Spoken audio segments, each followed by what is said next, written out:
There's so much parenting advice out there. It's hard for parents to know what works and what doesn't when talking to kids. However, there are definitely some phrases that should be avoided entirely, according to parenting experts and child psychologists.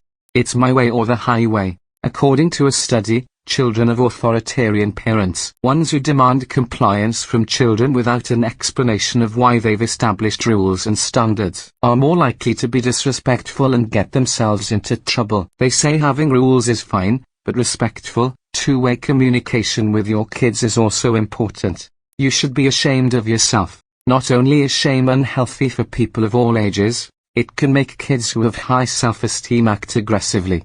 Narcissistic kids feel more threatened when they're shamed, leading them to lash out and respond defensively.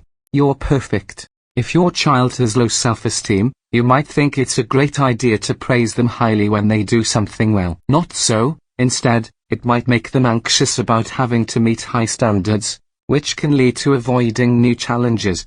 You're so special. Naturally, many parents think that children are special, but telling a child they are better or more deserving of success than other kids can turn them into a little narcissist.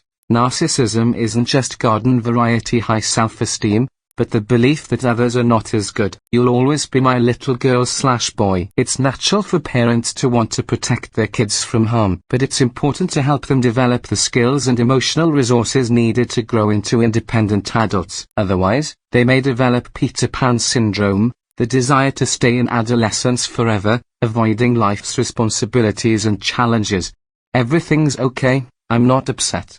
Parents are often advised not to let their children see when they're upset. But a new study says hiding feelings can impede a high-quality parent-child bond and also make the parent feel worse. Researchers say gently acknowledging the feelings in terms a child can understand may be the better approach. Why is this a B and not an A? It's fine to have high aspirations for a child's academic success, so long as those expectations are realistic. If they match what a kid is capable of, they're likely to be successful in school, but if parents expect too much, academic performance often suffers. It's better to support their achievements, rather than demand perfection. Stop eating so much, you're getting fat. Promoting healthy eating is great, but making negative comments about a child's weight?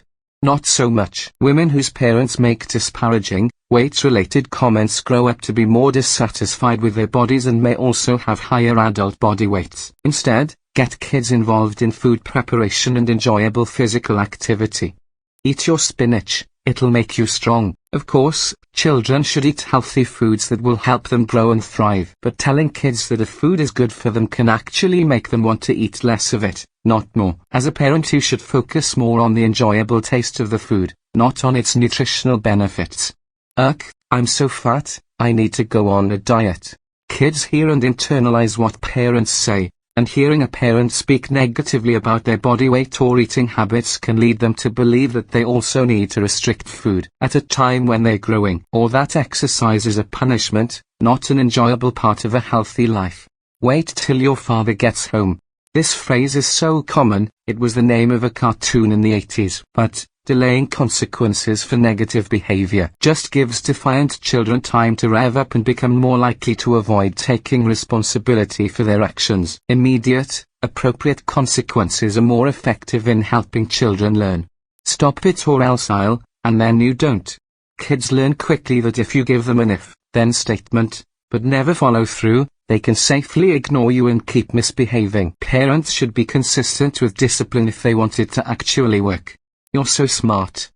Repeatedly telling a child they're smart might actually limit their future success and learning. If kids always hear that they are smart, they may develop a mindset that tells them their skills and abilities are fixed and will never change. But if parents instead praise a child's efforts, they learn that they have the ability to improve. If you eat all your dinner, you can have dessert. Using food as a reward can seem like a great motivator, but providing dessert for good behavior and withholding it for bad can actually have a negative effect on your child's health by teaching them that sometimes foods such as sweets are most desirable, thereby undermining learning about healthy eating.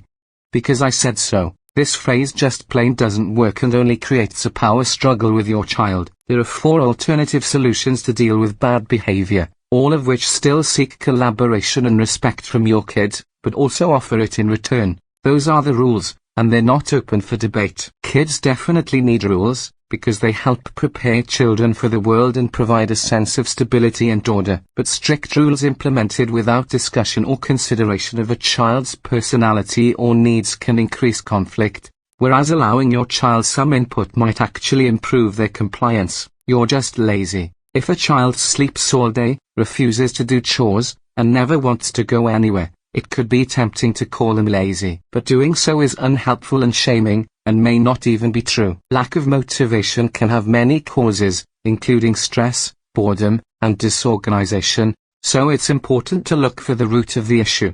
I'm not discussing that with you. Tough conversations are part of parenting. It's important that kids feel comfortable bringing their questions or concerns to you. Whether it's death, sex, divorce, illness, or some other challenging issue, there are positive, age-appropriate ways to discuss it with your kids. I've told you a million times not to do that. Many parents experience the frustration of telling their child over and over to do, or not do, something, and being ignored or disobeyed. That's because giving instructions just doesn't work well to change human behavior. So what does work? Rewarding children for positive behavior, instead of trying to alter or control bad behavior. Go to your room until you calm down. Sure, it might stop the yelling or the tantrum, but it also teaches a child that anger is bad and you only love them when they are quiet and good. It's more helpful to stay with the child, acknowledge their anger, and reassure them you're listening and want to help them feel better. What's wrong with you? This is a shaming response that makes everything about the situation the child's fault and implies that they are flawed and unacceptable people, rather than humans who make mistakes. It also doesn't deal with the motivation behind the behavior and prevent it from recurring. She says a simple "I don't like that behavior" works better. Leave me alone. Parents who repeatedly ask a child to stop bothering them can result in the child feeling like there's no point in trying to talk to mom or dad. It's fine to ask a child to occupy themselves elsewhere for a while, but be realistic about expectations. A toddler can't paint quietly for an hour. Boys don't cry. First of all, it's not true. Everyone cries sometimes. Second, crying can be a healthy response to negative emotions. Preventing boys from crying doesn't make their feelings disappear. Often, they are simply rerouted into anger and aggression, including fighting, and can lead to difficulty handling emotions later in life. That food is so bad for you. Parents may be tempted to label foods like cake and chips bad, and ones like fruits and vegetables good. However, this can cause children to believe they are bad for liking so-called bad foods. Certain foods are sometimes foods, while others give our bodies more energy to be active. Clean your plate. There are children starving in Africa.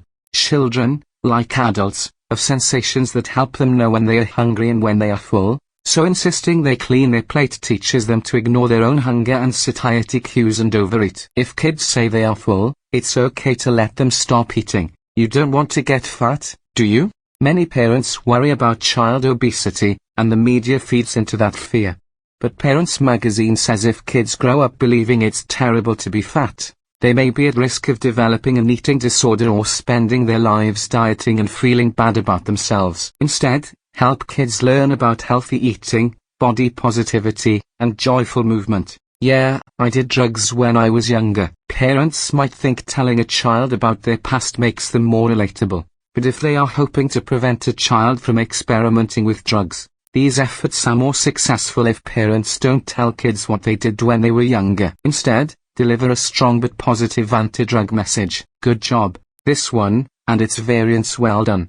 And you did great. It focuses on the outcome, not on what the child did to get there. Praising a child's efforts or commending the actions they took to succeed is more effective at boosting competence and self-esteem. You're driving me crazy. It might be true, but that doesn't mean a parent should say it to a child, because it tries to guilt them into changing their behavior. Not a great relationship builder. It also implies that they are responsible for the parent's feelings, which can breed anxiety and low self-esteem in children. Don't you dare talk back to me. It may be hard not to snap when a kid sasses back, but parents need to set the tone for a calmer conversation and restate expectations for the child. Responding to back talk with anger doesn't teach kids how to communicate better.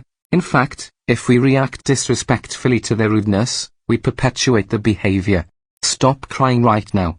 Everyone has feelings, and kids are no exception, so it's unreasonable to expect them not to cry when they're upset or frightened. Crying can be healthy, and shaming a child for doing so dismisses their emotions and won't help them learn to deal with them in positive ways.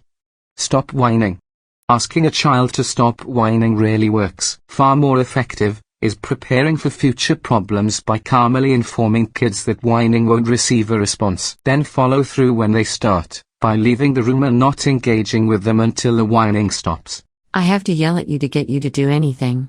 Actually, yelling at kids, teenagers in particular, had the opposite effect. I have to yell at you to get you to do anything. It made kids less likely to listen and more likely to act out, as well as increasing symptoms of depression. You're doing that wrong, let me show you. When kids are playing or being creative, parents should refrain from trying to take over, manage, or control the child's actions. Doing so communicates to the child that what they want doesn't really matter, which undermines self-esteem and ultimately makes them less, not more, cooperative.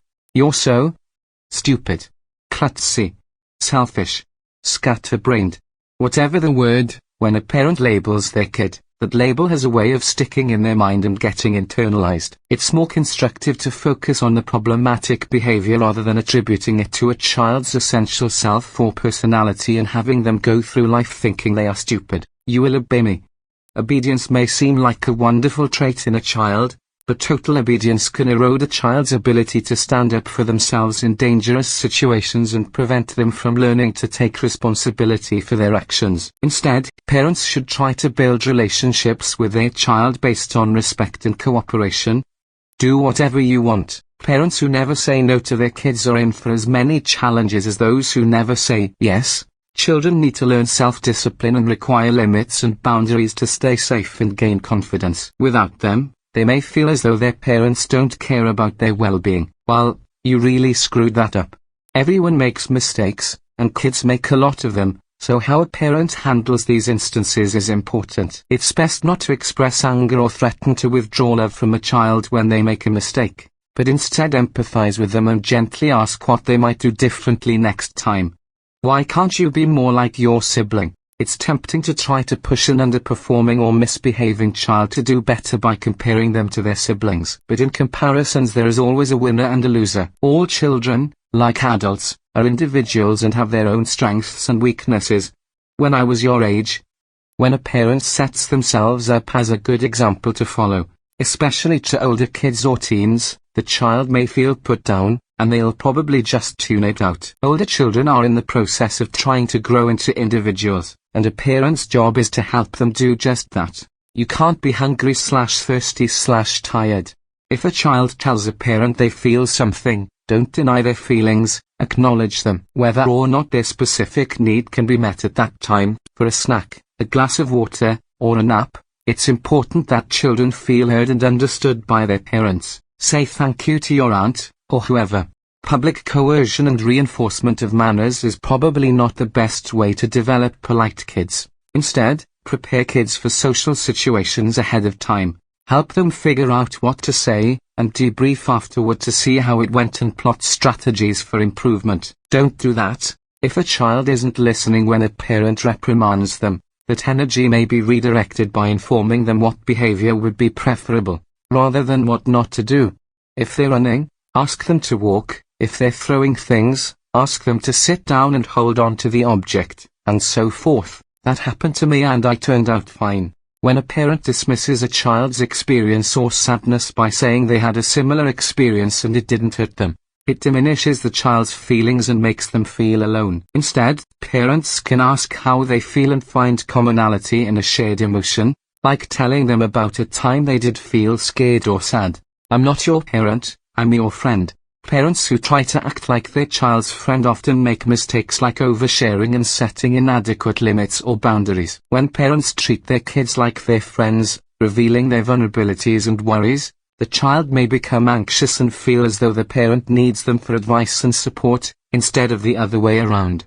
You're such a good girl/boy. Children who are praised in this way learn quickly that good behavior means they're a good person and bad behavior means the opposite. They begin to repress negative emotions and impulses, which may burst forth at inappropriate times and cause more difficulty. Instead, Teach kids that everyone has negative emotions and help them learn to express them safely. Do as I say, not as I do. Kids recognize hypocrisy when they see it, and although they may not do the thing they're being told not to, they will point out whenever the parent breaks the rule, whether it's no phones at the table or no smoking/drugs/swearing. They may also mimic the behavior once they're old enough to decide for themselves. I know exactly how you feel. It's easy for parents to assume they know how a child is feeling, but if parents want children to open up and share what they are feeling, and why they may be acting out or causing conflict, it's a good idea to practice active listening by asking how the child is feeling, instead of telling them or assuming, "I'll never forgive them." Kids learn about forgiveness from their parents, so if an adult holds grudges or severs relationships after a single incident, children may mimic that behavior. Conversely, if a parent forgives too quickly, the child may not learn to defend themselves. Parents should help kids learn when to let something go and when to walk away. Can you keep a secret? Teaching children to keep secrets can be problematic if they don't understand the difference between secrets and fun surprises, like not telling dad what his birthday gift is, or privacy, which both kids and adults need sometimes. Children need to know they can always tell trusted adults when something doesn't feel right.